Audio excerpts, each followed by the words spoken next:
Hai korang, selamat pagi. Ibu-ibu yang sedang mengandung tu, tak tahu tak, doktormu selalu dengar ni antara 3 ketakutan yang ibu-ibu nak melahirkan. Biasanya dia orang akan rasa lah salah satu daripada 3 ataupun 3-3 sekali. Temu saat yang saya paling takut ialah apabila datang contraction. Saya takut contraction tu tak boleh nak tolerate, dia jadi terlalu sakit. Itu nombor 1. Nombor 2, mereka takut apabila nak push itu. Tak tahu cara untuk push dan dia sangat takut apa akan jadi pada dia dengan baby.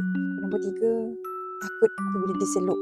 Ada orang cakap korang kena seluk tu sakit. Untuk korang ibu-ibu yang dekat bersalin ni kan, yang rasa takut, tak kisahlah apa yang korang takut, korang jangan rasa takut, korang tenang, tarik nafas, tahan, lepas perlahan-lahan. Okay? So korang kena tenang, jangan takut. Kalau korang takut, korang boleh jumpa dengan doktor yang mahir, minta bantuan macam mana nak stabilkan emosi.